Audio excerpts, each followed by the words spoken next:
Same sky, same sun, same drought. One side dying, one side soaked. She had seen drought before. She knew every way land could fail. But this was something else. The ground kept a record. And she knew how to read it. Somewhere beneath her feet, something was buried that wasn't supposed to be there. And then Brand, her hand found something that changed everything. The corn died from the bottom up. That was the first thing Bethel Crowe noticed, and it was the thing that kept her awake 3 nights running before she could put a name to why it troubled her so deeply. She had seen drought kill crops before. She had watched hail flatten a field in 20 minutes, seen frost take a stand of winter wheat so fast the stalks still held their shape when she walked through them the next morning. She knew every way the land could fail. But drought killed from the top down. It stole moisture from the ice first, burned the leaves, crisped the tassels, worked its way inward and downward until the roots rendered last. What she was looking at now moved in the opposite direction. The lower leaves had gone first, yellowing and curling tight as paper scrolls against the stalk. The roots, when she finally dug one free and held it in both hands, crumbled apart in a dry powder that drifted from her palm like flour in a draft. The soil around them was not merely dry. It was desiccated in a way that spoke of long absence, not recent heat. She stood in the middle of the east field on a Tuesday morning in July of 1884 and let the evidence settle into her the way bad news always settled, slowly then all at once. The sky above Harrow Basin was not the white pressed-in sky of a true Kansas drought.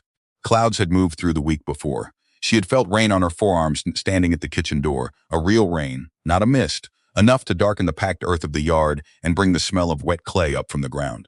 The well had not dropped. The cistern beside the barn held its level. Whatever had killed her corn had not come from the sky. She walked the length of the east field first, then crossed to the middle field, and then to the field along the western fence line. The same story in all 3. The lower leaves gone first, the stalks brittle, the ears shrunken and brown inside their husks before they had ever properly formed. $300 of seed and labor turning to dust in the July heat while she watched. At the far edge of the western field, she stopped and looked across the fence. The fence itself was new, or new enough. Cedar posts still pale where they had been cut, wire so clean it caught the morning light in short bright flashes along its length. It had gone up the previous September, crews of men she did not recognize working from the other side while she watched from her own ground. The man who ordered it built had never asked her permission, because the fence sat entirely on his side of the boundary line. She had measured it herself the week it appeared. Beyond the fence, the grounds of Bell Ridge Mineral Springs looked like a different season entirely. The grass along the main pathway was green in the way that grass only gets when water is reliable and regular. Flower beds held their color, without wilting. The 2 ornamental trees flanking the stone entrance had been planted in the spring and looked as settled as trees twice their age. At the center of the main courtyard, visible above the roofline of the lower outbuildings, a fountain ran continuously, sending a pale arc of water into a stone basin and letting it back on itself in a slow, decorative cycle. A steam pump thumped behind the western equipment shed, its rhythm as steady as a clock, driving water to wherever water was needed on that side of the wire. Bethel looked at the fountain for a long time without moving. Then she turned back to her dead corn. She was 57 years old and had worked this ground since she was 26, first with her husband, Emmett, and then, after the pneumonia took him in the winter of 1880, alone. The farm was 260 acres of mostly level bottomland sitting at the lowest point of the Harrow Basin irrigation system, a position that had made the land affordable when they bought it in 1854, and that had never entirely stopped being a disadvantage. Every field above hers received water before her turnout opened. In a dry year, if the upper farms drew heavily, her share arrived reduced. In a very dry year, she had learned to negotiate, to make arrangements with Silas Drum at the irrigation office to manage carefully. She had never in 30 years failed to get water when the line was running. She had never watched her fields die in a year when the line should have been delivering. She went inside and ate a cold breakfast, standing at the kitchen counter, then pulled on her work boots and came back out. She picked up her heaviest garden hoe and started at the lower turnout, the concrete and stone structure at the southeastern corner of her property, where the district lateral opened to release water into her field channels. She already knew what she would find before she got there. She had known since the second morning of watching her corn curl, but a woman who had farmed this land for 3 decades did not make accusations without walking the evidence first. The turnout was dry. Not recently dry, not dry since last week, dry in the way a place gets when water has been absent so long the surfaces forget what moisture felt like. She crouched and pressed her palm flat against the concrete apron at the base of the structure. Concrete holds temperature and holds damp. Even in summer heat, a working turnout stays faintly cool on its underside, slightly dark at its seams where water has tracked and dried and tracked again over years of use. This concrete was the same temperature as the surrounding air, pale at every seam, with fine dust sitting undisturbed in the corners where moving water would have swept it clear. She stood and followed the field channel uphill from the turnout, walking along the bank, reading the floor of the channel as she went. This was not something she could have explained easily to someone who had not done it. The way the ground kept a record of what had passed through it. A dry ditch was not simply the absence of water. It was a text if you knew how to read it. A channel that had carried water recently held a particular dark north low and a faint mineral shadow where moisture had wicked up through the clay and then dried. The corners held fine silt, packed smooth and tight where a current had pressed it and then retreated. The bottom of a working channel, even weeks after a flow, yielded slightly under a pressed thumb because the clay below retained moisture longer than the surface suggested. She pressed her thumb into the floor of the channel every 20 yards as she walked uphill. Nothing. The clay was packed and dry from the surface, all the way down through the depth her thumb could reach. No silt in the corners, no mineral shadow on the banks, no record at all of water having moved through this channel in any recent season. She walked the full half-mile to the upper headgate, the intake structure at the northern edge of her property, where the district lateral connected her turnout to the main carrier line running through the valley. Here, everything changed. The concrete apron at the headgate was darker at its base. The corners of the channel just downstream held a thin ribbon of dried silt, smooth and compact, the kind deposited by a moving current and left behind when it stopped. She pressed her thumb into the channel floor below the headgate, and the clay held the print clearly, giving softly the way ground gives when it has seen water in the past 2 weeks. Water had come through this headgate. It had entered her section of the system. It had simply never reached to the other end. She remained crouched at the base of the headgate for several minutes, looking downhill along the length of the channel she had just walked. Half a mile of dry ditch stretching south toward her dead corn, while the ground here at the intake told her water had been present and moving. The arithmetic of that was not complicated. Something had intercepted the water between the top of her section and the bottom. Something between the headgate and the turnout had taken it before it arrived. She went back down. She started at the turnout and worked slowly northward along the eastern fence line, where her property boundary ran beside the new cedar posts of Bell Ridge. She was not looking at the fence. She was looking at the ground, at irregularities in the soil, at places where the surface sat differently from its surroundings, at anything that did not belong to 30 years of farming she knew by memory. She found it 40 minutes into her search, at the corner where the fence made a slight angle toward the east. The ground there was not quite right, not dramatically wrong, not freshly turned, not loose on the surface, but subtly wrong in the way ground gets when it has been disturbed and then carefully tamped and dressed to hide the disturbance. The surrounding soil was packed clay, darkened by years of weathering, holding a fine crust of decomposed plant matter along its surface.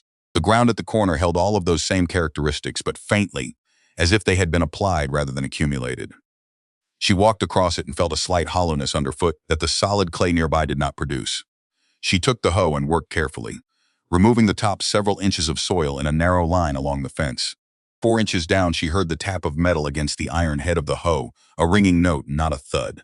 She sets the hoe aside and dug with her hands. An iron pipe emerged as she cleared the soil away from it.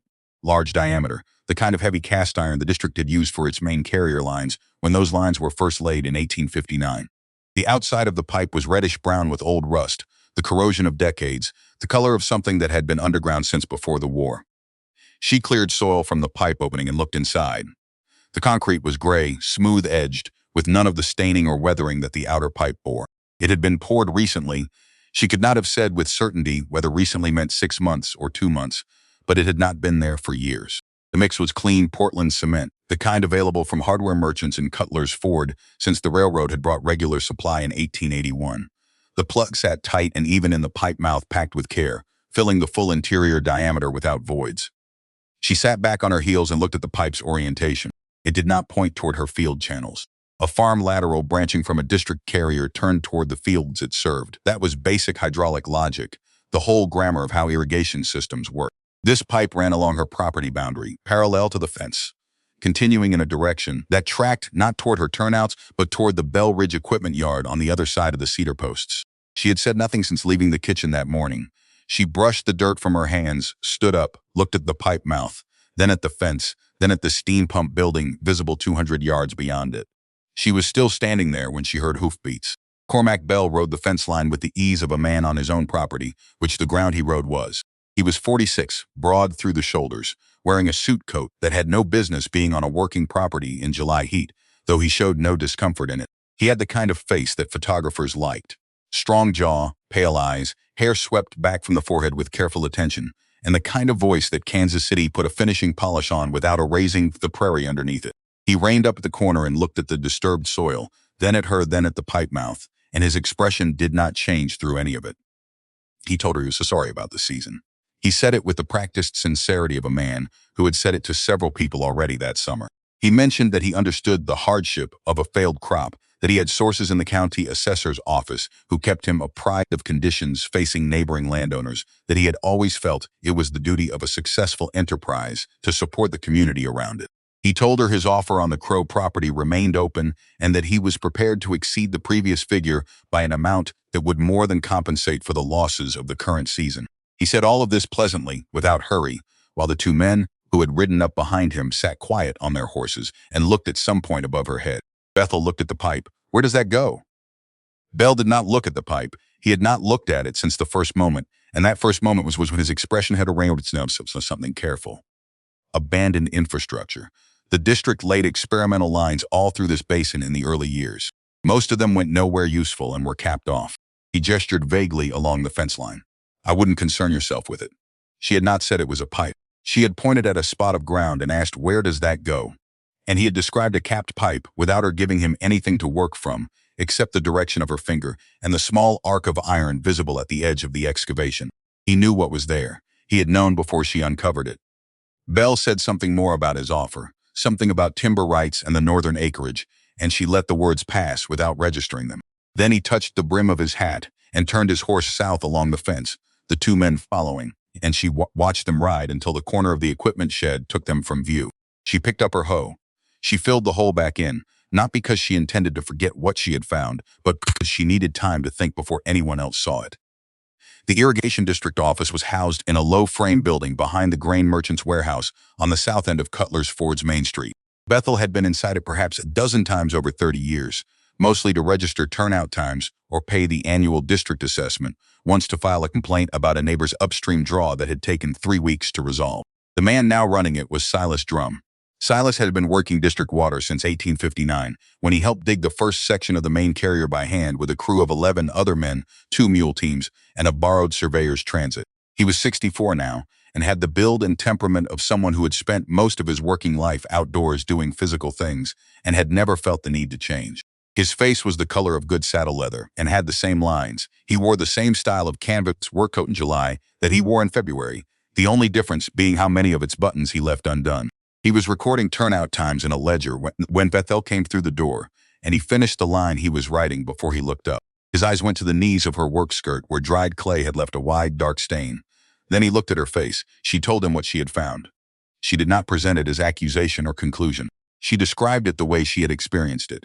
The dead crop with the wrong pattern of death, the dry channel, the contrasting moisture at the head gate, the pipe at the fence corner, the cement plug, the direction the pipe ran.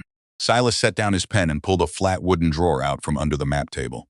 He laid a hand-drawn survey map on the table's surface, the original district survey from 1859, copied and amended over the years until some sections were in 3 different inks.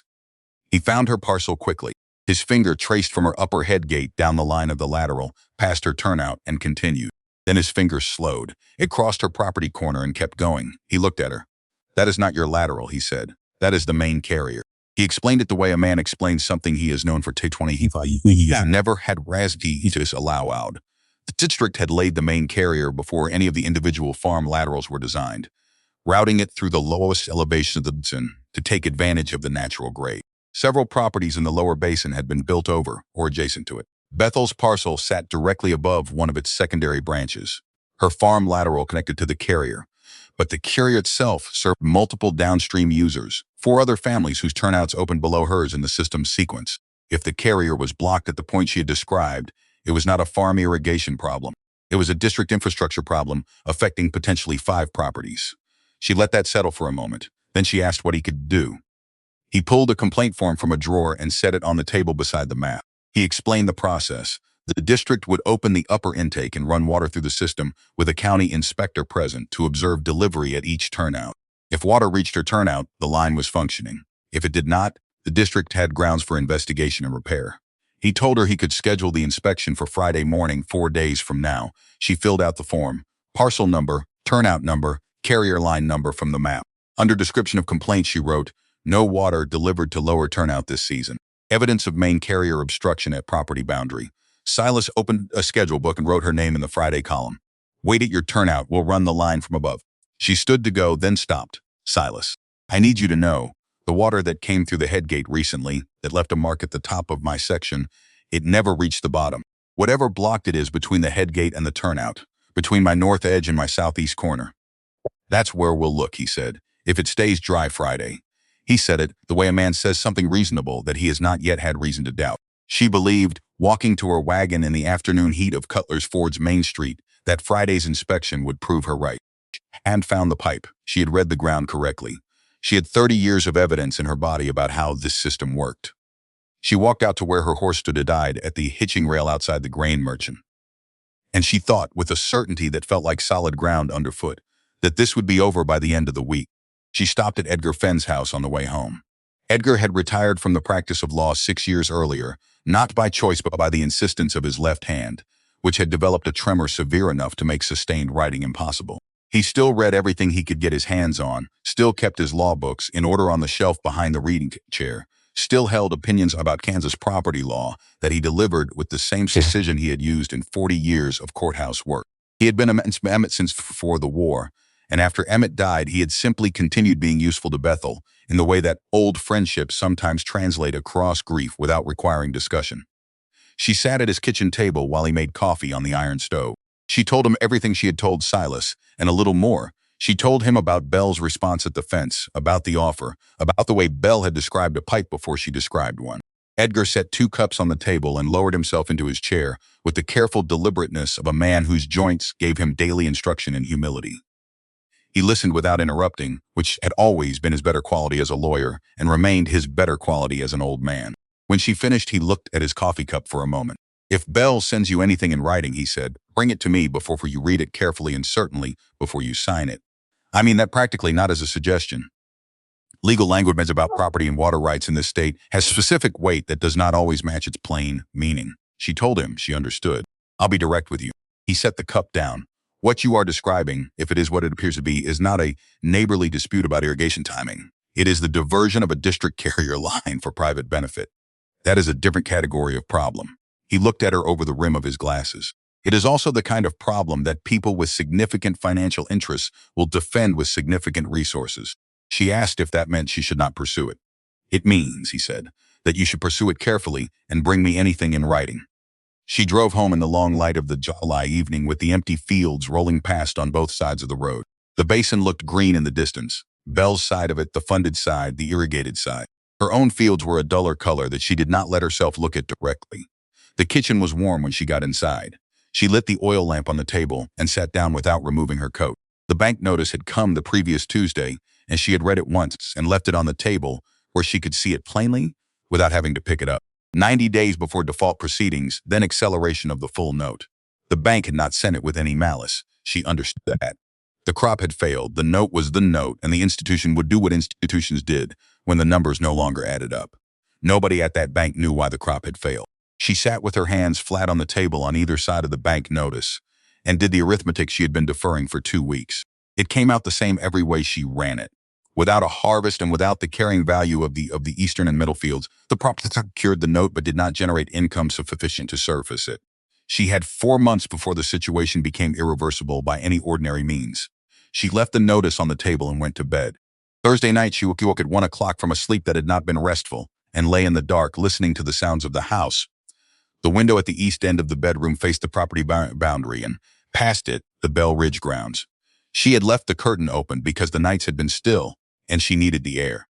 At some point near 2 in the morning, she saw it, a lantern, moving, not in the Bell Ridge grounds where evening activity sometimes continued around the equipment buildings. This light was at the top of the slope, near the upper head gate of the district line.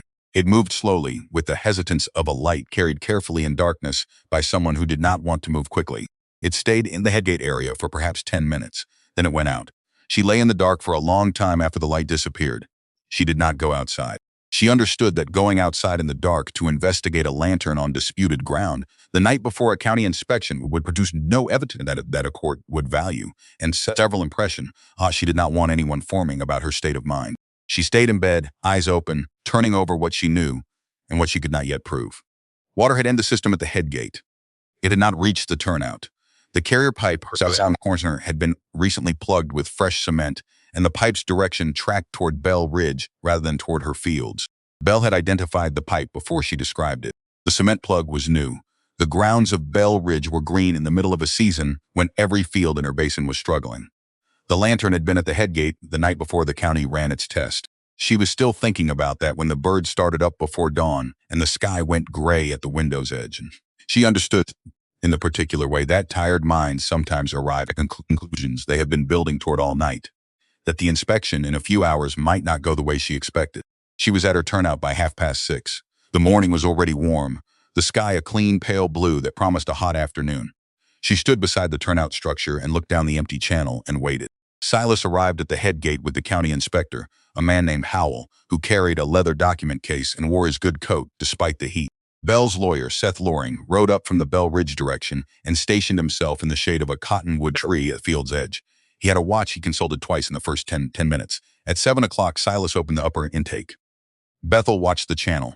4 minutes passed. 6. She felt the tension in her chest begin to ease, felt almost the relief of being proven right before the proof arrived. The channel was staying dry. The blockage was holding. The inspection would confirm what she knew. At 8 minutes, she heard it. Not a rush, not a surge, a hiss, the sound of water finding the leading edge of a dry channel. The water came around the upper bend and moved toward her at a steady pace, filling the channel cleanly, running smooth and even. It reached her turnout in another 30 seconds. It ran over the concrete apron and pooled at her feet with an almost theatrical completeness. Inspector Howell about delivery confirmed, time noted. He had the manner of a man completing a form, which was what he was doing. Silas came down the slope and looked at the channel. He looked at the water. He looked at Bethel's face.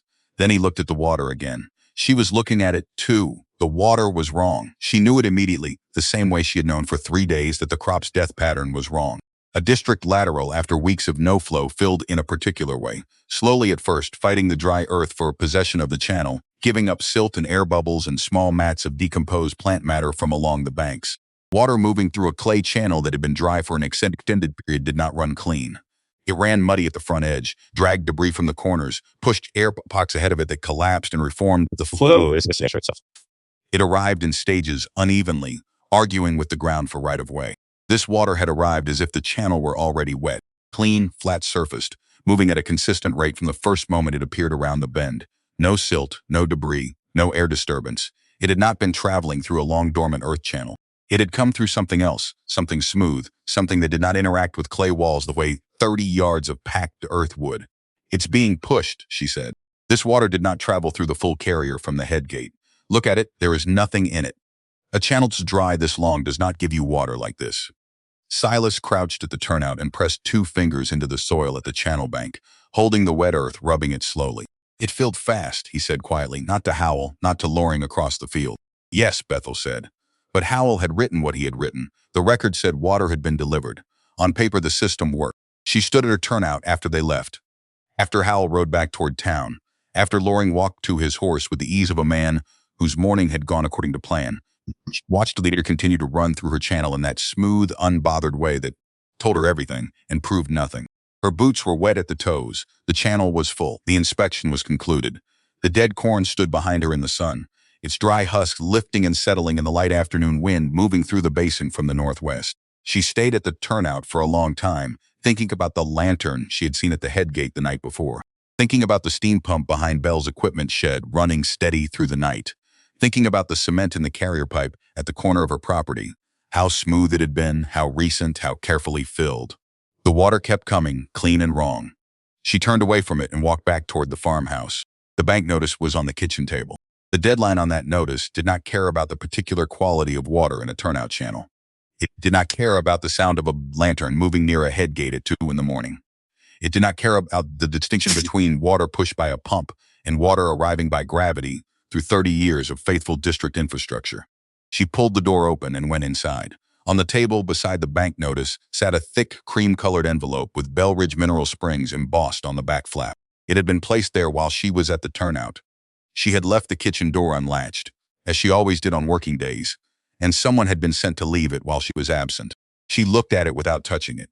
Then she put her coat on the hook beside the door and went to harness the horse for the drive to Cutler's Ford. Edgar's reading lamp was already lit when she knocked, though the afternoon was not yet dim. He took the envelope without opening it and set it on the table beside his chair. He asked her about the inspection first, listening carefully while she described the water's appearance, the rate of flow, the absence of debris. His expression did not change while she talked, but his hand moved once toward the envelope and then returned to his lap. When she finished, he picked up the envelope and opened it with a letter knife. He read slowly, his lips moving slightly over the longer passages the way they had always moved when he was parsing language for its technical meaning. He turned to the second page, then the third. At the bottom of the third page, he paused long enough that Bethel could hear the clock on his mantelpiece mark half a minute. He read the final passage aloud. The releasee, meaning Bethel Crowe, was to be fully discharged from all claims, disputes, and legal proceedings arising from construction-related activity affecting water service infrastructure adjacent to the Belridge Mineral Springs development. Edgar lowered the page and looked at her over the rim of his glasses. He did not say anything immediately. He let the words stand in the room for a moment the way he had learned, over 4 decades in a courtroom, to let damaging words stand before he addressed them. A man who has done nothing wrong, he said finally, does not pay to be forgiven for it. The lamp burned between them in the early evening quiet. Outside, a wagon moved along the road that ran past Edgar's property, and the sound of it faded until the house was still again. She had not signed anything. She was not going to sign anything until she understood what they were asking her to release them from. And now she understood at least the shape of it. Construction activity, water service infrastructure. The language was not accidental and it was not general. Someone had drafted those words with a specific event in mind, a specific act, a specific period of time, during which something had been done to the water. She took the envelope when Edgar was finished and put it in her coat pocket. He told her to come back in the morning with whatever she could find at the county office and to get there when it opened. Records, he said. Every dollar Bell spent on that property required a permit from this county. Every alteration to the ground, every structure, every pipe and trench and drainage course. It will all be documented. Start with the construction revisions. She was at the door when he spoke again. Bethel, she turned. Edgar's hand rested on the arm of his chair, and his face in the lamplight held the particular expression she remembered from the few times over the years when he had told her something she did not yet want to hear. What you have found is enough to ask questions. It is not yet enough to answer them. Do not go onto Bell's property. Do not dig anything without the district present, and do not, under any circumstances, sign that release. She drove home in the last of the evening light with the cream envelope in her coat pocket, and Edgar's words following her along the dark road back to the farm. The lantern had been at the head gate. The water had run clean and wrong. The lawyer's language had reached backward, through time to part something that still needed pardoning. She came through the kitchen door and set the envelope on the table. She did not light the lamp. She stood at the window in the dark and looked out toward the east-southeast, where the Bell Ridge pump building sat behind its new cedar fence, its light visible in the window slats as the operator ran the night shift, keeping everything green on that side of the wire. The pump ran steady as a clock. She listened to it for a long time. The county office opened at 8 o'clock. Bethel was at the counter at 5 minutes past, having driven in from the farm in the gray hour before sunrise with the cream envelope in her coat pocket, and Edgar's instructions sitting clearly in her mind. The clerk was a young man she did not know well, recently appointed, with the careful manner of someone still learning which requests were routine and which required consultation with a superior. She asked for the complete construction file on the Belridge Mineral Springs development, every permit, every revision, every approval, every inspection record associated with the project from initial application through final sign-off. He brought out a wooden crate. She had not expected the size of it. She set it on the long table beside the window and began working through it from the front. $160,000 left a paper trail thick enough to fill a crate without trying. Survey plats, materials manifests, contractor agreements, grading permits, well permits, road access permits, engineering drawings stamped by a licensed surveyor from Wichita. She did not read any of it in detail. She was looking for 2 things: any reference to the district carrier line that ran beneath the Belridge property, and any record of work performed on or near it. She found the first reference 40 minutes in. It was on an approved site plan, a large folded sheet of drafting paper that opened to show the Belridge grounds in overhead view, The building footprints, the access roads, the ornamental plantings, the fountain at the center of the main courtyard. A thin line ran beneath the service road on the plan's eastern margin, marked in a different ink from the rest of the drawing, with a handwritten notation beside it, existing district conveyance. Do not disturb. She looked at that line for a moment. Then she folded the plan back along its original creases and set it on the table beside her and kept looking. She found the construction revision 20 minutes later, between a materials delivery schedule and a contractor payment record. It was a single-page, tense technical language, bearing the county engineer's approval stamp in the lower right corner. She read it twice before she fully understood what it described, and then she sat down in the chair beside the table and read it a third time. The revision authorized Bell Ridge's general contractor to temporarily interrupt the district carrier line at 2 points, one on the Eastern Service Road approach, one at the junction beneath the main courtyard, in order to lay the foundation for the service road and the pump building.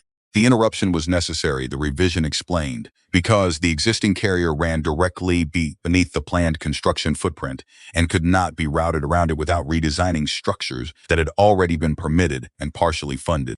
To ensure that downstream water users were not deprived of their allocated flow during the interruption period, the contractor was required to install a temporary bypass, a length of pipe driven by a steam lift pump, routing water around the construction zone and delivering it into the lower section of the carrier below the disrupted area.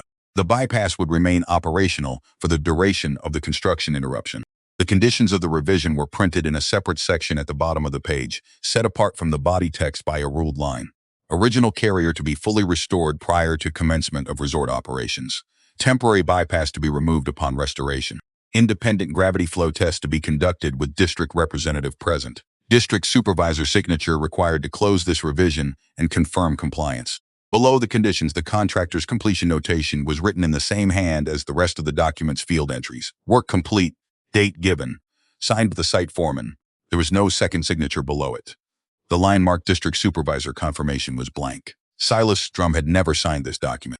No one from the Harrow Basin Irrigation District had placed a mark anywhere on this page below the county engineer's approval stamp. The revision remained open. The condition had been stated, recorded, approved, and then, as far as the official record was concerned, simply never fulfilled. She turned the page over and found nothing on the back. She looked at the documents on either side of it in the file sequence. Neither one referenced the revision or its outcome. The file moved forward from the contractor's completion notation as if the blank signature line did not exist. At the bottom of the revision, below the conditions section, the bypass equipment was identified by number, pump designation, boiler capacity, controller configuration, and location. Location of Ridge Mechanical Room, Eastern Service Structure. She put the down flat on the table and sat with both hands resting on it. The pump that had pushed clean water through her turnout during Friday's inspection was not a hidden device. It was a documented piece of equipment listed in the county's own construction file, installed under an approved revision, subject to conditions that had never been certified as complete. It was, in the precise technical language of the permit system, still a temporary installation. The resort had been operating for nearly a full season with a bypass pump in place of the restored carrier, and the county's own records showed that no one had ever confirmed the restoration had occurred. She stacked the crate's contents back in their original order, keeping the construction revision and the approved site plan on top. Then she carried the crate back to the counter and told the clerk documents. He was not sure, he said, whether copies could be made without a formal records request filed in advance. She set the construction revision on the counter in front of him and pointed to the county engineer's stamp. This is a county document. County resident with a dispute directly referenced by its contents. I will wait while you make the copies. He made the copies. She took the originals back to the crate and left the copies folded in her coat pocket alongside the envelope from Bell. Then she drove to Edgar's house. Edgar was already at his reading table when she arrived, as if he had expected the morning to produce something worth reading. She set the 2 copied pages in front of him and told him where she had found them and what position they occupied in the file sequence. He read the site plan notation first, then turned to the construction revision. He read it the way he read everything, without visible reaction, with the deliberate pace of a man who had learned that rushing through language was how meaning got lost. When he reached the condition section, he slowed further. At the blank signature line, he stopped. He set the page down and looked at the window for a moment, at the summer light coming through the glass and laying a pale rectangle across his floor. The bypass was never removed, he said. It was not a question. It's still running. I heard it through the night. She paused. And it ran during the county inspection Friday morning. That's what filled my turnout. Edgar picked up the page again and looked at the blank signature line one more time. This revision is still open, which means the conditions attached to it are still legally operative. Silas Drum's office has the authority to demand inspection of any equipment listed in an unclosed revision permit. They don't need a court order. The permit itself is the authorization. She had understood this, reading the revision at the county table. But hearing Edgar say it with the particular economy of a man who had spent 4 decades distinguishing between what the law said and what it could actually be made to do, that was different. That was the difference between a possibility and a plan. She asked him about the release document and the first envelope. He told her what she had already begun to suspect. The language, construction-related activity affecting water service infrastructure, was not boilerplate language dropped into a standard property settlement. It was specific language written by someone who knew exactly what the construction activity had been and what it had affected. No lawyer drafted language that precise by accident. The release was not a general liability waiver. It was a targeted pardon for a specific act, offered to the one person most directly harmed by that act, in exchange for her silence and her land. Take this to Silas today, Edgar said, both documents. Let him see the revision and the unclosed signature line. Let him draw his own conclusions about the bypass pump. She was already putting on her coat. Silas looked at the site plan first, the way she had. Then he read the revision from top to bottom, moving his lips once over the conditions section. When he reached the bottom of the page, he turned it over, found nothing, turned it back. He set it on the map table beside the original 1859 survey, lining them up so the carrier line on both documents ran parallel. He stood looking at the 2 maps for long enough that the clock on the wall behind him ticked through 2 full minutes. My signature is not here, he said, finally. No. I never signed off on any restoration at Bell Ridge. He looked at her across the table. I received no request to inspect, no notification that the restoration was complete, nothing. He tapped the blank line at the bottom of the revision. If this had been done correctly, this is where I would have been asked to sign. She told him about the mechanical room location listed for the bypass pump. She told him about the pump noise she had heard through her bedroom window on multiple nights, the continuous operation, the way the sound had been present through the full period when her crop was dying without water. Silas put both hands flat on the map table, a posture she associated with a man thinking through something he did not like the shape of. The revision gives the district inspection authority over any equipment listed in it as long as the revision remains open. The pump is listed. The revision is open. He straightened. I need someone with legal standing to come with me. She told him she would speak to Doyle Parr. Marshal Doyle Parr ran the law office out of a converted stable at the north end of Cutler's Ford's Main Street, a building that had never entirely lost its originals despite the desk and the wall of warrant notices and the 2 straight-back chairs for visitors. He was 38 years old with the patient, watchful manner of someone who had learned that most situations handled without hurry resolved themselves more cleanly than situations handled fast. He was not a friend of Bell's. He was also, as far as Bethel knew, not a man who had ever let a legal question answer itself in Bell's favor without examination. She laid the construction revision on his desk and explained what it documented and what its unclosed status authorized. She told him about the inspection on Friday, about the pump sound, about the notation in the file. She gave him the factual sequence and let him follow it. He read the revision. He read the conditions. He looked at the blank signature line. If the district supervisor goes to Bell Ridge to inspect listed equipment under an open permit revision, he can be refused entry. He has bureaucratic authority, not enforcement authority. That's the difference. He set the page down. If I go with him under the authority of this permit condition, backed by the county's own documented record, refusal becomes obstruction, which is a different conversation. He took his hat from the peg beside the door. Wednesday morning. Early. She drove home in the afternoon heat with the copies in her coat pocket and something that was not quite relief and not quite confidence, but occupied a similar location in her chest. The farm came into view as she crested the last low ridge before the basin floor. Her saucer barn, her dead fields, the Bell Ridge fence line with its clean cedar posts running along the eastern edge of her property. Beyond the fence, the fountain continued its decorative arc, unchanged by anything she had done or found or planned. She unhitched the horse and put him in the pasture and went inside. She ate supper without appetite, standing at the stove rather than sitting, because sitting felt like settling into a waiting that had already been too long. Afterward, she went through the house, checking the things that needed checking: the water level in the cistern, the condition of the barn roof where a section of shingles had been lifting since the previous winter, the east window latch that had not seated properly since April. Small problems she had been managing around for months, adding them to the list of things that required money she did not have and time she could not spare. She went to bed before 9 and lay in the dark with the window open to the east. The pump ran. Its sound came through the window at a low frequency, more vibration than sound, the kind of noise that entered the body rather than the ears. She lay on her back and listened to it and thought about the operating log in the mechanical room if there was one. The construction revision had specified a controller. Steam pump systems of that type were typically accompanied by operating logs, POCs, maintained by the boiler operator as a matter of safety and maintenance record. If Bell Ridge employed a licensed boiler operator, and a resort of its scope would have been required to, that operator would have kept a log. The log would show when the pump ran and when it did not. At some point she slept. She woke at an hour she could not immediately name, the room dark and still. The pump sound was gone. She sat up and listened. The silence from the east was total. Not the absence of noise, but the specific absence of the particular noise she had been hearing for weeks. The pump had stopped. She looked at the window. No light visible at the Bell Ridge service buildings. Nothing moving in the darkness beyond the fence. After 10 minutes, the pump started again. She lay back down. She did not sleep after that.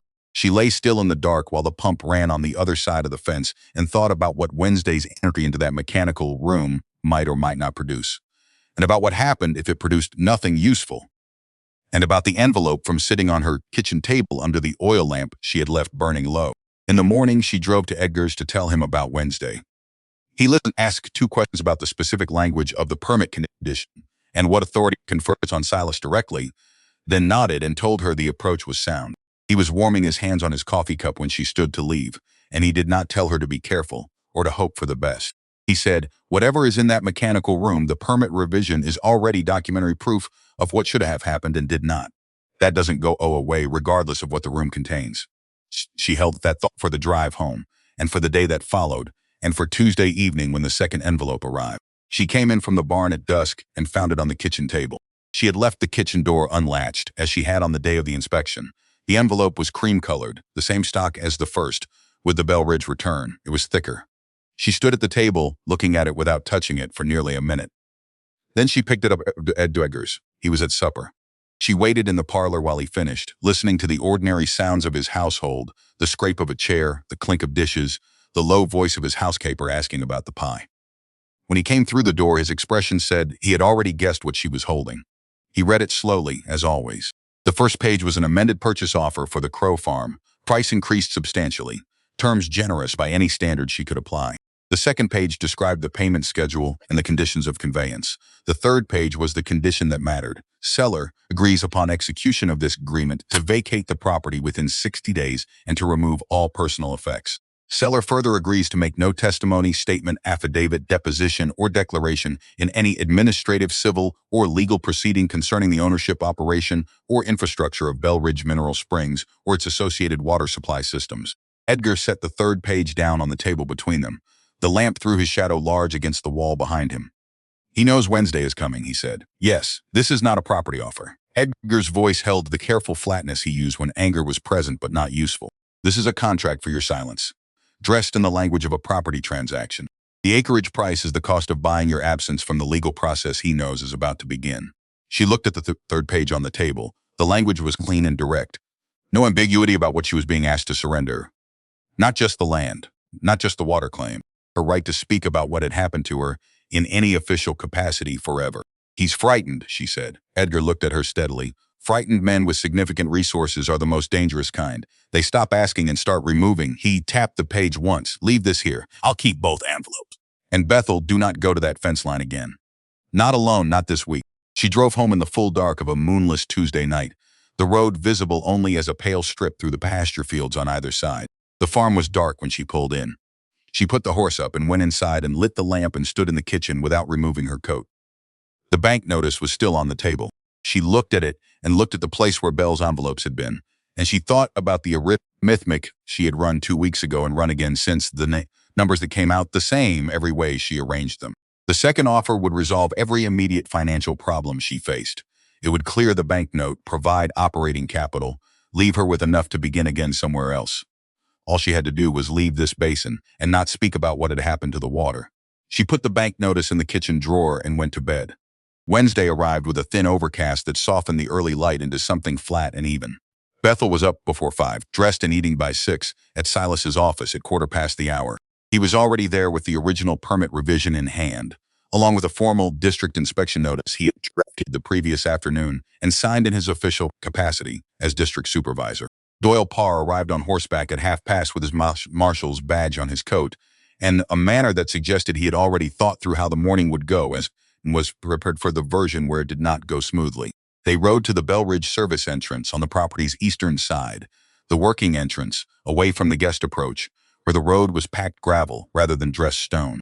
The gate was iron, mounted in the cedar fence line. A Bell Ridge employee unlocked it when they knocked, looked at the three of them, looked at the inspection notice Silas held out, and went to find his employer. Bell came out of the service building in his work coat, which was a different and more practical garment than the suit coat he wore when riding fence. Seth Loring was with him, which meant Loring had been there already, or had been sent for the previous evening, which meant Bell had anticipated this visit. His expression was composed, the expression of a man who had decided in advance how he intended this conversation to go. The district ran its test, Loring said. Water was delivered. The complaint had been resolved by the county's own inspector. He held this position without apparent uncertainty, his hands in his pockets, his posture suggesting mild inconvenience at being interrupted in a busy morning. Silas put the permit revision on the flat top of the fence post nearest Bell. He pointed to the conditions section. He pointed to the blank signature line. He did not raise his voice or change his cadence. He explained, in the same tone he used to explain earnout scheduling to farmers who had asked the same question, that the revision authorizing the temporary bypass was still open, that the conditions attached to it had not been certified as complete, and that as the district supervisor whose signature was specifically required to close it, he retained full authority to inspect any equipment listed within it. He pointed to the pump designation number at the bottom of the page. Loring said the resort had completed all required construction work and that the contractor's notation in the county file documented this clearly. Doyle Parr spoke for the first time. His voice was pleasant and unhurried. Mr. Loring, the contractor's notation documents what the contractor believed to be true. The permit condition requires district supervisor certification, not contractor self-reporting. That line is blank. Until it's signed, this revision is open business. He paused. I can ride to Judge Calloway's house and have an order signed before noon, if that's the direction you'd prefer. It'll take the rest of the day, and it'll involve more people knowing what's in this file. Bell looked at Loring. Loring looked at the revision. Something passed between them that had no visible form, only the outcome of it, which was Bell stepping to the side and gesturing toward the service building's door. The mechanical room was behind the boiler house, separated from the main equipment space by a stone partition. The air inside was close and smelled of machine oil and the particular mineral-sharp steam equipment running in a confined space. Cast iron pipes ran along the ceiling and down the walls, fitted with valves and pressure gauges as legible to anyone who knew steam systems. A boiler operator in worn canvas work clothes stood near the back wall, watching them enter with the careful neutrality of a man who was an employee and knew it. Silas followed the pipe designations from the revision till he found the bypass assembly, a section of the room's piping that connected at one end to a pressure fitting on the main boiler and at the other to a pipe running through the north wall toward the point where the district carrier had been interrupted. The valve configuration was consistent with a lift pump, not a standard pressure system, a bypass design meant to push water through a temporary route against the normal direction of flow. Beside the control valve assembly, a wooden box mounted to the wall held the operating log. The boiler operator shifted slightly, not toward the box, but in a way that covered his awareness of where Silas was looking. Bell's hands went into his coat pockets. Silas opened the box. The log was a bound ledger, its pages stiff with the grease of the room, entries made in pencil in the careful block letters of a man who had learned to write as an adult. Each entry noted the date, the start time, the stop time, the operating pressure, and the operator's initials. The entries went back to the previous November, when the bypass had first been installed. Silas read from November forward. The pump had run regularly through the construction period. Daily entry, sometimes twice daily, consistent with its stated purpose of maintaining flow to downstream users while the carrier was interrupted. Then in early spring, the entries became sparse, a run of several days in March. Nothing through most of April, a single entry in May, then nothing for nearly 2 months, the 2 months that bracketed the death of Bethel Crowe's crop. One final entry stood apart from the rest by a gap of blank ruled lines. The date was last Friday. Start time was 6:43 in the morning. The stop time was 8:19. The notation in the remarks column, written in the same block hand as every other entry, read, County Inspection, District Delivery Test. Silas turned the logbook in his hands and held the open page toward Bell. The room was quiet enough that the pressure gauge on the wall was audible, its needle moving slightly with each variation in the boiler's output. Bell looked at the page. He looked at it for a measured time, long enough to read it twice if he was reading it at all, though his eyes held the fixed quality of someone who was not reading but thinking. Loring started to speak. Bell raised one hand, a small, gesture, fingers spread, and Loring stopped. The silence that followed held a particular quality. It was not the silence of a man with nothing to say. It was the silence of a man who had run through the available responses and arrived at the one that served him best, taking the moment required to deliver it without haste. Loring recovered first. The solution was simple, he said. Bell Ridge would commit to running the bypass pump on a permanent basis, guaranteeing consistent delivery to all downstream users, including Bethel Crowe. The resort would open on schedule. The district would receive documented proof of delivery. Everyone received what they needed. The words were delivered with the ease of a man presenting a reasonable compromise, and they were taken purely as words, almost persuasive. Almost. Silas closed the logbook and held it at his side. He looked at Loring with an expression that was not hostile and not unkind, the expression of a man explaining something to someone who already knew it and was choosing not to acknowledge it. A pump owned by Mr. Bell, operated by Mr. Bell's employees, connected to Mr. Bell's boiler system, can be shut down for maintenance, for mechanical failure, for labor dispute, for any reason Mr. Bell chooses on any morning he chooses, and every farmer below this property loses their water with no recourse. His voice did not rise. That is not a water conveyance system. That is a favor that can be withdrawn. He set the logbook on the valve housing. The original carrier must be restored. The bypass must be removed. The restoration must pass an independent gravity flow test with my presence and my signature. Bell looked past Silas, past Loring, past Doyle Parr, and directly at Bethel, who was standing near the partition wall where she had placed herself when they entered so as not to be in the way of the work. The look lasted only a moment. It held no anger she could read, no threat, nothing she could have described in specific terms afterward. It was the look of a man recalculating, measuring a problem that had not resolved the way he had designed it to resolve, taking the measure of whatever element had been underestimated. Then he looked at the floor. Loring tried again. A proposal for a monitored delivery schedule, a bond against pump failure, a district representative with authority to restart the pump if it went offline without notice. Each alternatives were more elaborate than the last, which told her that the alternatives were not coming from confidence. They were coming from the recognition that the simple path had closed. Silas set the permit revision on the valve housing beside the logbook. These are the conditions. Original carrier restored, bypass removed, gravity flow test, my signature. He looked at Bell directly. When those conditions are met, I sign the revision, the permit closes, and the resort is in full compliance. Not before. Bell walked to the door of the mechanical room. At the threshold, he stopped, his back to all of them, looking at the service yard through the open doorway. He was silent for 10 seconds. "Get the survey crew," he said. One of the employees along the back wall moved immediately toward the door, which suggested the instruction had been anticipated. Bethel stayed near the partition while Doyle Parr and Silas completed their documentation. The boiler operator watched from his position near the back wall, saying nothing, his face holding the careful blankness of a man who had provided the document they needed and understood what that meant for his employer, and had decided that was not his problem. She walked out through the service gate ahead of the others and stood in the gravel road while the morning light came fully over the horizon and laid long shadows across the basin floor. The Bell Ridge grounds beyond the fence were unchanged. Fountain running, grass green, ornamental trees sitting in their landscape positions as if the morning had produced nothing that affected them. She looked at the fountain. She had not thought until now about where the original carrier ran in relation to the structures above it. She had known the general path from the permit file, but she had not mapped it precisely against what she could see. Now, standing outside the gate with the site plan in her memory and the resort grounds in front of her, she traced the line. The carrier had entered the Bell Ridge property under the service road. It had continued beneath the construction zone, the pump building, the maintenance structures, and then it had run toward the main courtyard. The main courtyard where the fountain stood, where the stone basin had been built, and the flagstones surround and the ornamental plantings on 3 sides. The survey crew put flags in the ground along the carrier route. The flags would show where the excavation needed to go. She watched the fountain arc water into its basin and thought about what lay 6 feet beneath the flagstone that surrounded it, and about what it would take to reach it, and about the ribbon hanging on the front gate of Bell Ridge Mineral Springs for an opening that was now 2 weeks away. The first flag went into the gravel of the service road. The second went into the ground beside the pump building.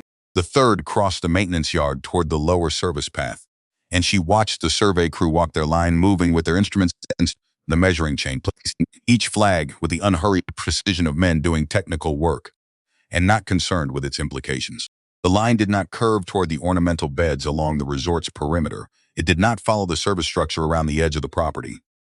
It walked straight, as underground infrastructure always walked straight, following the grade in the original survey, indifferent to what had been built above it in the intervening years. The fourth flag went into the grass of the main courtyard, 20 feet from the fountain's stone rim. She watched Bell emerge from the service building and stop at the courtyard's edge. He looked at the flag. He looked at the survey crew moving their instruments. He looked at the fountain. His face in the morning light was unreadable at this distance, but his stillness was the stillness of a man absorbing something he had not fully prepared for. The fifth flag went into the flagstone border of the fountain basin, on the south side where the stone met the grass of the courtyard.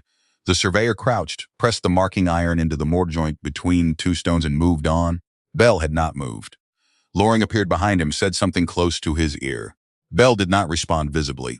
He was looking at the line of flags that ran from the service road through the maintenance yard, across the courtyard lawn, and ended at the edge of the stone fountain basin that was the centerpiece of every drawing, every announcement, every advertisement, every invitation that had gone out from Bell Ridge Mineral Springs in the past 4 months.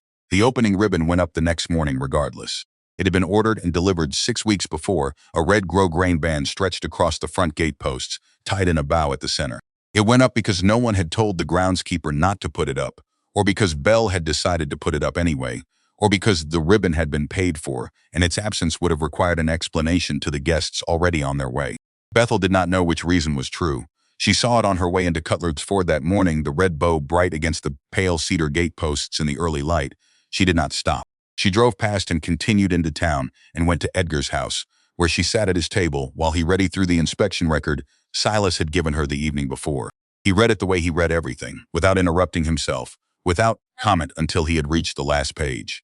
He set it down, the logbook entry for Friday morning, the one that names the county inspection in the remarks. He looked at her. Whoever made that entry knew the inspection was happening before it happened. They noted its purpose while running the pump that falsified its outcome. She had read the entry the same way. The boiler operator had not written county test or water test or inspection. He had written county inspection, district delivery test. The language of someone who understood exactly what the pump was doing that morning and why. Edgar looked out his window at the road. "I want you to understand what the next days will likely produce," he said. "They are going to open that fountain basin. They may find the carrier in the condition you described. Interrupted ends, both plugged with cement. They will restore it. The bypass will come out. And then Silas will run the gravity test. And one of two things will happen." He turned back to face her. "Either the water reaches your turnout the way it always should have, in which case the case is complete, or it does not reach your turnout, which would mean there is additional obstruction somewhere in the carrier that hasn't been identified yet." She thought of the cement in the pipe at her property corner, the plug she had found first before any of this, before the inspection and the logbook and the second envelope. That plug had not been addressed in any of the documents she had seen. The permit revision described the interruption at the courtyard and the service road. It did not describe a blockage at the property boundary, she told Edgar. He was quiet for a moment. There may be more than one point of interruption. If Bell needed to prevent water from traveling through the lower section of the carrier, from the courtyard all the way to your turnout, he would have needed to block it at more than one location. He picked up his coffee cup and found it empty and set it down again.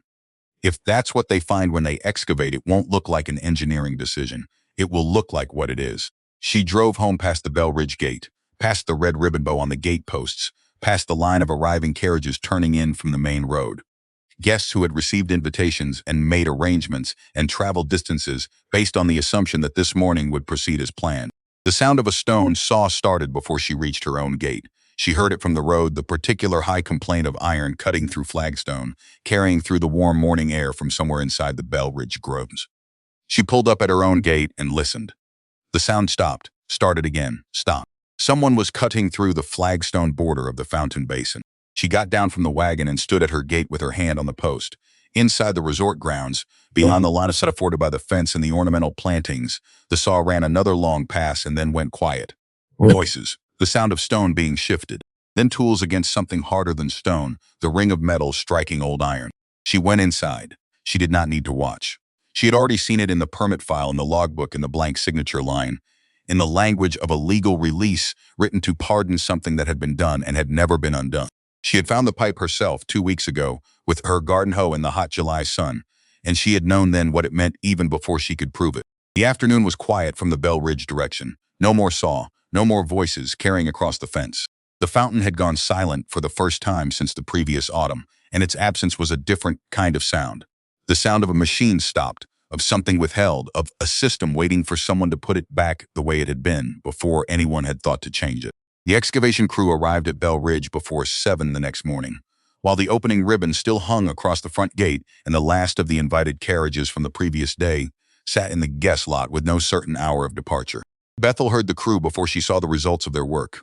The sound of iron tools on stone carrying through the morning air from beyond the fence. Lower and more intermittent than the saw of the previous day.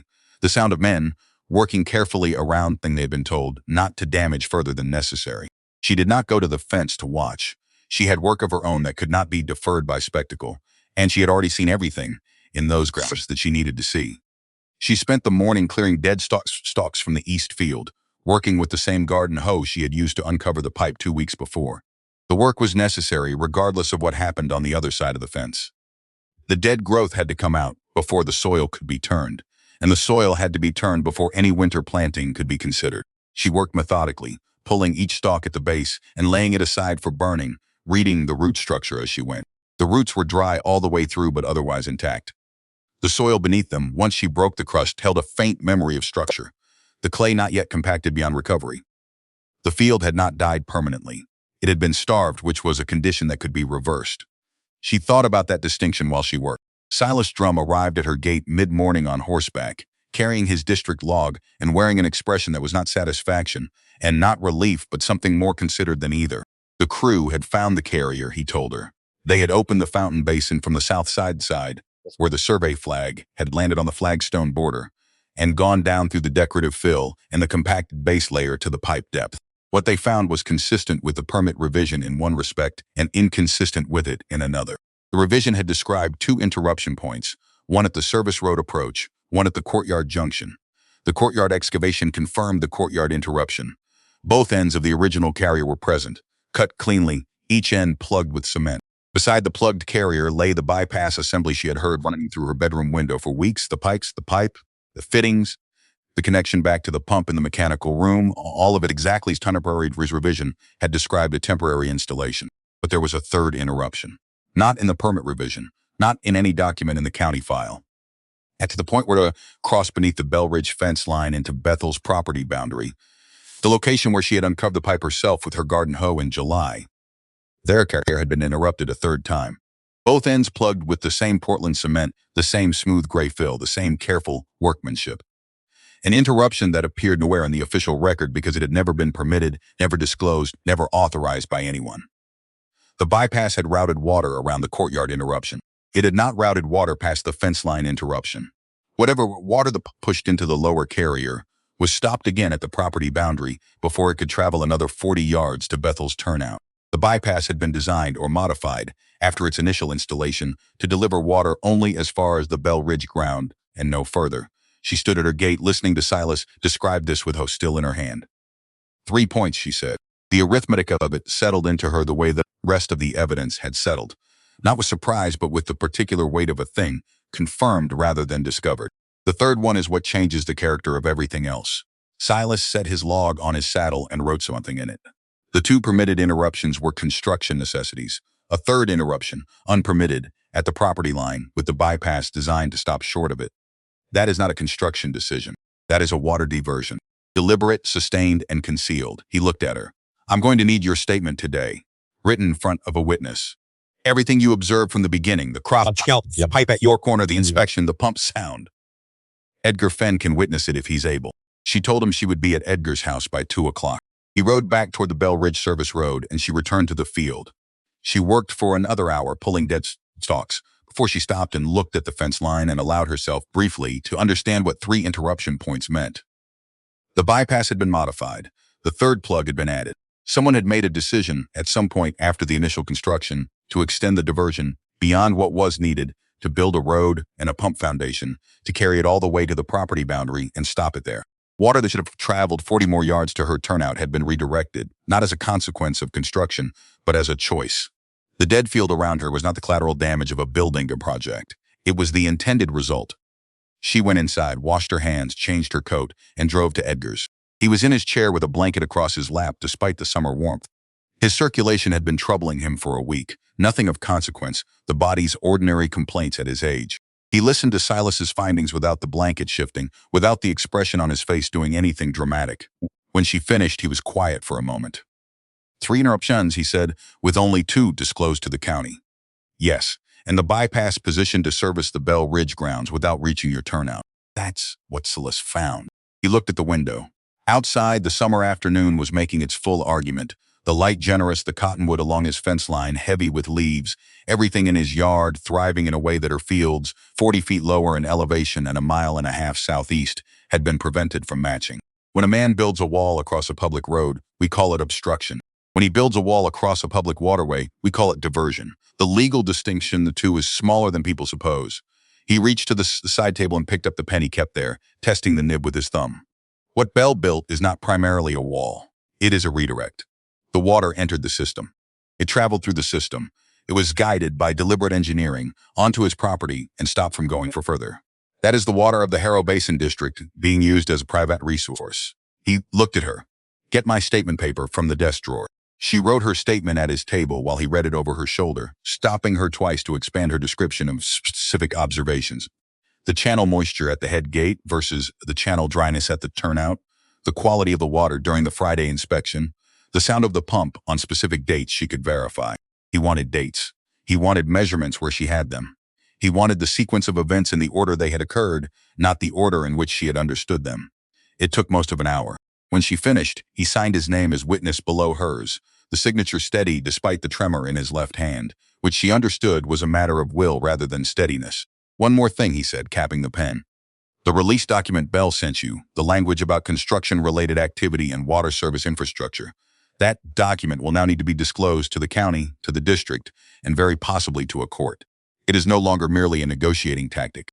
It is evidence that Bell or his counsel understood the nature of the diversion before the remedy was sought to foreclose your ability to participate in the remedy process. She thought about that phrase for a moment. Foreclose your ability to participate in the remedy process. The language of a retired lawyer describing with careful precision the act of a person's silence before the silence became necessary. He knew, she said. He knew what the investigation would find before it found it. He sent you that first document the night after the Friday inspection. He had calculated by that point that the logbook entry existed, that the bypass was documentable, and that the permit revision remained open. He sent you an offer to purchase your permanent silence from the legal process before that process reached the evidence he feared most. Edgar's voice held no particular heat. It held the tone of a man describing events that did not surprise him, which was different from not minding them. The release document is not evidence of guilt in the way the logbook entry is, but it is evidence of consciousness of guilt, which is a different and sometimes more persuasive thing. She left his house at 4 o'clock with her signed statement in her coat pocket. Doyle Parr was at his office when she arrived. She gave him the statement and told him what Silas had found at the 3rd interruption point. He read the statement without comment, then set it on his desk beside the inspection record he had written Wednesday morning. Silas sent a report to the county engineer this afternoon, Parr said. The county engineer has 48 hours under district rules to respond before the district can act unilaterally on an open permit violation. That clock started at 2 o'clock today. She asked what acting unilaterally meant in practical terms. It means Silas restores the carrier with district labor at Bell's expense, whether Bale agrees to the timeline or not. Parr leaned back in his chair. But before that clock runs out, Bell is going to try one more approach. He has not run out of options. He has run out of easy options, which is different. She asked what he expected. Parr looked at the documents on his desk. He is going to offer something that looks like cooperation. A settlement offer, probably restoration on his own timeline, his own contractors, with conditions attached. He will argue that unilateral district action damages a private business that has already been harmed by the inspection process. He paused. That argument has no legal weight, but it has political weight. The county commissioner is not a man who enjoys being accused of hostility to new investment. She thought about the bank notice in her kitchen drawer. 48 hours was a short window. The county engineer's response was not within her control. She had given her statement. She had shown Silas and Edgar and Parr everything she had found. The remaining portion of the problem had moved to a domain where the decisions were not hers to make. She went home. The evening was the quietest she had spent on the property since July. No pump sound from the Bell Ridge direction. The mechanical room had been shut down as part of the inspection protocol. The bypass valve locked under a district seal. The silence from the east had a different texture, the silence of something absent rather than something withheld. She ate supper and went to bed before dark.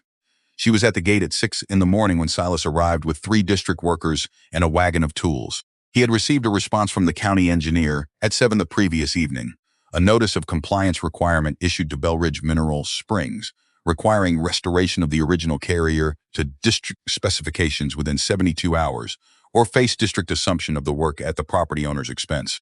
Bell had been notified but had not responded and had not engaged his own crew. The county engineer, citing ongoing violation of a permit condition as active and unresolved, had authorized the district to begin immediately. So we're doing it, Silas said. It was a statement, not a question. They entered through the service gate, which Bell's property manager opened without argument, with the manner of a man who had been told to cooperate and intended to do exactly that and nothing more.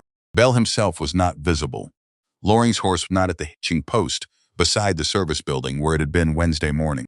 The fountain basin was already open from the previous day's excavation, the flagstones stacked in a rough pile to one side, the compacted base layer broken through, the excavation going down to pipe depth on the south side of the basin. The district workers extended the opening north and west, following the carrier route, until they had exposed a working section of the original pipe on each side of the courtyard interruption. The bypass came out first. The fittings were uncoupled from the carrier pipe, the bypass line disconnected from the pump connection at the mechanical room wall. The pipe itself pulled in sections from the trench. Each section was inventoried by Silas and set aside. The pump in the mechanical room was disconnected from the bypass inlet. The seal Parr had placed on the bypass valve Wednesday remained in place. Removing it would have required breaking the district seal, which no one from Bell Ridge attempted. With the bypass removed, the carrier restoration began. The cement plugs in the courtyard section, both ends of the interrupted carrier, were drilled out and cleared, the iron cleaned of fill, the ends prepared for coupling.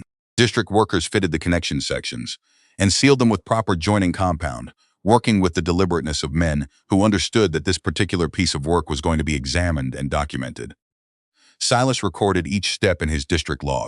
He measured the carrier diameter at 2 points on each reconnected section, noted the pipe condition, tested the joint seals with a hand pump before the trench was closed.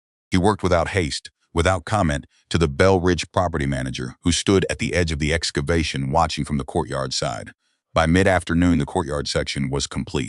Silas sealed the trench open and moved the crew to the fence line location, the third interruption point, the unpermitted one, where the carrier crossed beneath the cedar post into Bethel's property. This excavation was on her side of the fence line, her ground. She did not need Bell's property manager's cooperation for this section, and the property manager didn't understand that because he retreated to the shade of the service building and did not follow. The fence line interruption revealed something the courtyard excavation had not. The cement plug at the Bell Ridge side of the fence was matched by a second plug at Bethel's property side, as Silas had described. Between them, where the pipe crossed under the fence line, a length of bypass pipe had been run.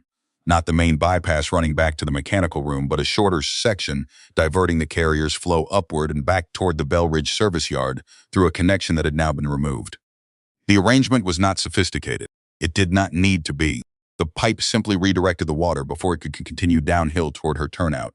Using the same gravity the carrier depended on to function, turning that gravity back on the downstream users the carrier was built to serve. A mason with a day's work and a length of salvage pipe could have built it.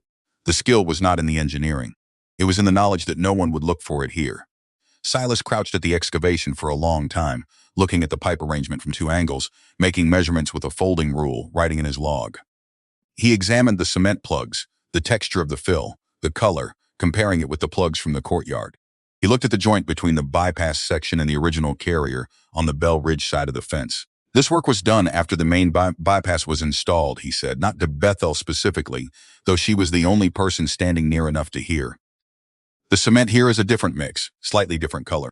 The joint fittings on the bypass section are older iron, salvage stock, not the new fittings the bypass contractor used. He stood, brushing clay from his knees. Someone added this after the initial construction. This was not part of the original bypass installation. The implication was not spoken, but it sat in the air above the open trench with the clarity of something said plainly.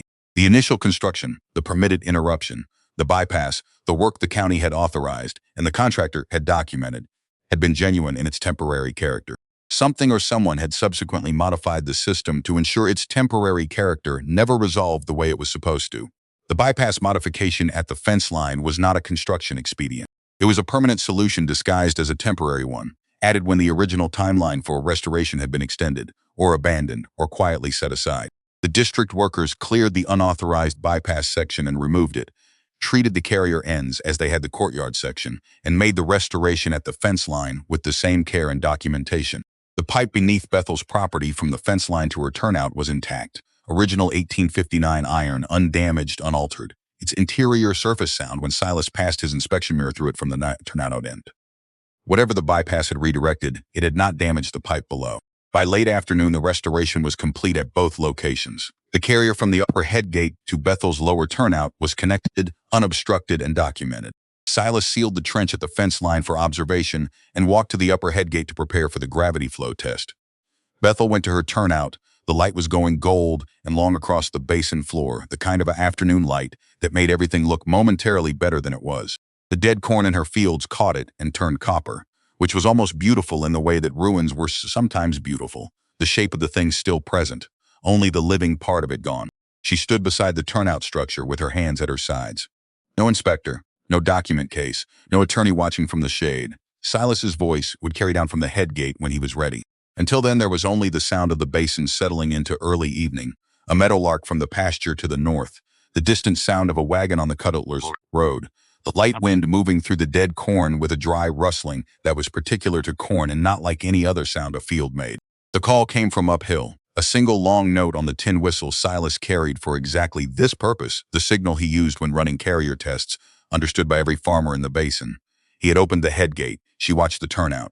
The wait was longer than it had been on Friday. Long enough that she started a count in her head and lost it somewhere after 60. Long enough that a doubt she had been carrying without examining it surfaced briefly. The thought that she had been wrong about the pipe condition below, that 30 years of dry periods had compromised the carrier more than Silas's mirror had shown, that the restoration might be complete, and the problem might still be something she hadn't found. Then, from around the overbended field channel, she saw it. Not the clean, flat advance of the Friday water. A dark edge, uneven, pushing small debris ahead of it. A mat of dried grass from the channel bank, a wedge of compacted silt that broke apart as the flow reached it. The faint bubble and collapse of air pockets releasing from the pipe joints as water filled them for the first time in months. The water came slowly at first.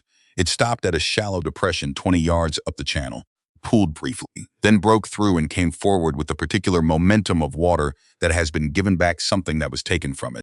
It reached the turnout structure and moved over the concrete apron, carrying a rim of fine silt along its leading edge.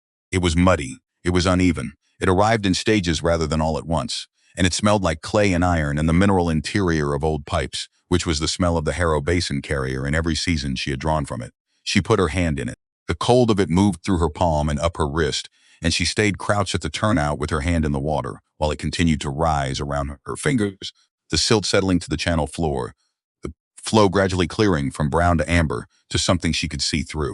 It did not run at the rate it had run on a good June day in 1870 or 1875 or any of the years before whatever had been done to it had been done. But it ran. It argued with the channel walls the way water argued with ground it had been absent from, claiming the space incrementally, reminding the clay what it was there for. She stood up after a while. Her knees were wet from the bank and her hand was cold, and she was standing in a dead field that was not going to come back this season, with a bank notice in her kitchen drawer and a winter coming and 3 months of loss, that the water now running through her turnout could not return. She was aware of all of that. It was present in the same way the turnout was present, the same way the field was present, without requiring her to feel it differently than she already did. The water ran. It was enough for the moment that it ran. Silas came down from the head gate on foot, carrying his log, and stood at the edge of the channel looking at the flow. He made a note, looked at the flow rate, made another note. Gravity flow confirmed, he said. No mechanical assist. Carrier functioning as designed. He wrote the time. Below the time, he signed his name. That closes the revision.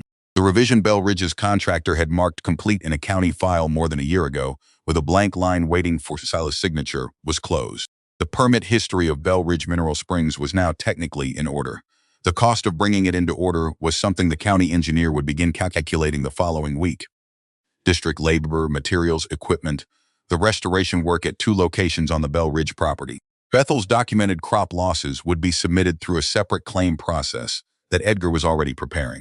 The 4 families below her in the carrier sequence had been notified by Silas earlier in the week. Their documentation was in process. That evening, she drove to Cutler's Ford and left her signed statement and a copy of Edgar's letter summarizing the legal situation with Doyle Parr's office, as Parr had requested. The office was closed. She left the documents with the deputy on duty, who took them without ceremony and placed them in the correspondence box behind the desk. She drove home in the full dark. The basin was quiet in the way it was quiet on clear summer nights. The sky showing its full depth without the interference of cloud or moon, the individual stars clear enough to navigate by if navigation had been necessary. Bell Ridge was dark, not the darkness of a property at rest, the darkness of a property whose public face had gone quiet while its interior business continued. One light in the service building, the same one that had been there on the nights when the pump ran, no fountain sound, no decorative lighting along the guest pathways. The opening ribbon was still on the gate. She could see its pale shape in the starlight as she passed. Cormac Bell came to her gate 2 mornings later. He came alone, which was the first thing she noticed. No Loring, no property manager, no employee standing a respectful distance behind to observe. He rode to her gate and dismounted and stood outside it, which was correct conduct, and he did not call out to her or open the gate himself, which was also correct. She watched him from the kitchen window for a full minute before she put on her coat and went out. He was thinner in the face than he had seemed at the fence in July, or perhaps the light this morning was less forgiving. He held his horse's reins in one hand and his hat in the other, which told her something about the calculation he had made before riding here. The county, he said, had sent the cost assessment for the district restoration work. The crop loss claims from the 5 affected families were being processed. His attorney had reviewed the documentation and advised him that contesting the claims was not a productive course. He had instructed Loring to facilitate rather than oppose the settlement process. He said all of this with the directness of a man who had already argued with himself about it and reached the end of that argument. She waited. He looked past her at the dead fields, and the look lasted long enough to be something other than a glance. I misjudged the permanence of what was here, he said finally. It was not an apology. It was something more specific than an apology, an acknowledgement of a particular error in the way he had valued the thing he had intended to acquire. She had thought in the weeks of this that she would have something to say to Cormac Bell when she stood across a fence from him, and the outcome was determined. She had formed no speeches, but she had expected some impulse towards speech. Instead, she found she had nothing to add to what the documents had already said. The county file said it. The logbook said it. The cement in the carrier pipe had said it as plainly as language. The restoration is complete, she said. The water is running. I expect the claims to be settled by the date the county sets. She put her hand on the gatepost, not as a gesture of dismissal, but as something to hold while she said the last part. Don't send any more envelopes. Bell looked at her for a moment. Then he put his hat back on, which was the correct signal that the conversation was finished, and he mounted his horse and rode back along the fence line toward his property. She watched him go, then went back inside. The settlement documents arrived from the county 3 weeks later. Edgar reviewed them at his table while Bethel sat across from him. The morning light coming through the same window it always came through. The cottonwood outside, showing the first thinning of late summer leaves. Read every page, which took longer than usual, because the tremor in his left hand had worsened in recent weeks, requiring him to brace each page against the table edge to hold it steady enough to read. The amounts were documented and verified. Bethel's crop loss for the season, calculated at market prices and certified by the county assessor, was the largest single item.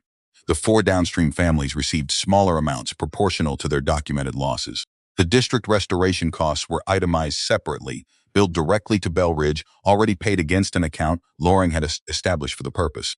Edgar set the final page down on the pile. It is fair, he said, which, coming from him, was a precise legal conclusion rather than a general impression. She signed where he indicated. The settlement cleared the banknote with a margin sufficient for winter feed and spring seed. The margin was not comfortable. She would plant lightly in the spring, hedge against another bad year, carry less debt into the next season than she had carried into this one. The fields were not restored, the season was not recovered, but the land was hers, and the water was running, and the arithmetic for spring was not the arithmetic of ruin.